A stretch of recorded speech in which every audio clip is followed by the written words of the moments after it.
In this video, we'll cover 3 key terms related to assessments. Understanding these is crucial for fair and effective assessments. Let's dive in. First, we'll talk about confidentiality and data protection. This means keeping personal and sensitive information secure and accessible only to authorized people. It's important to handle assessment data with care to protect everyone's privacy. Next, we'll discuss conflict of interest. This happens when personal interests might affect professional judgment. Identifying and managing conflicts is essential to keep the assessment process fair and objective.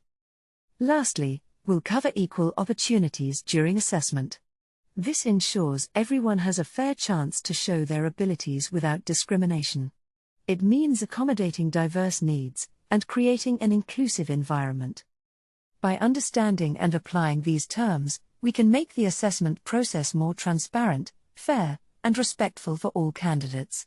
Thank you for joining us, and let's strive for excellence in our assessment practices. Equal opportunities in assessment. Now, we're going to discuss a fundamental aspect of assessment: equal opportunities, ensuring fairness and inclusivity. Principle of fairness. Fairness is not just a goal, it's a principle that underpins our assessment process. It's about ensuring that every candidate has an equal opportunity to demonstrate their competency. Consideration of individual needs. Fairness in assessment requires us to consider the individual needs and characteristics of each candidate. This includes making reasonable adjustments to accommodate those needs. Clear communication. Clear communication between the assessor and the candidate is essential. Candidates must be fully informed about the assessment process, understand their role, and agree that the process is appropriate.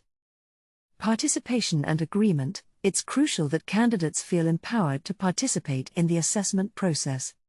They should have the opportunity to voice any concerns or challenges they may encounter. Right to challenge and reassessment. Another aspect of fairness is the right for candidates to challenge the result of their assessment. If necessary, they should also have the opportunity to be reassessed. Providing equal opportunities. Ultimately, fair assessment means providing equal opportunities for all candidates to demonstrate the extent of their competency. In conclusion, ensuring equal opportunities in assessment is not just about meeting a requirement, it's about upholding the principles of fairness and inclusivity. Conflict of interest in assessment. Now, we're going to address a critical issue in the assessment process: conflict of interest. Understanding the issue. It's not uncommon for organizations to assign instructors as assessors. However, this practice can potentially lead to a conflict of interest. Training versus competency. Let's clarify something crucial: training is the first step towards competency.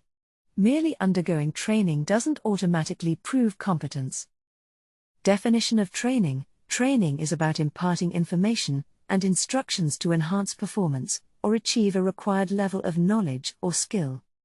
Role of an assessor. An assessor evaluates an individual's performance against set standards without providing any assistance.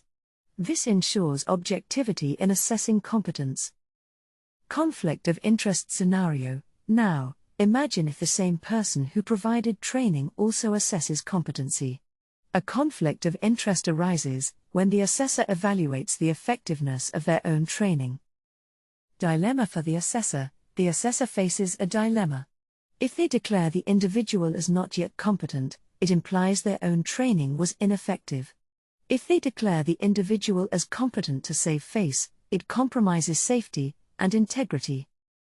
Ideal solution. Ideally, the roles of instructor and assessor should be separate. This ensures objectivity, integrity, and the credibility of the assessment process.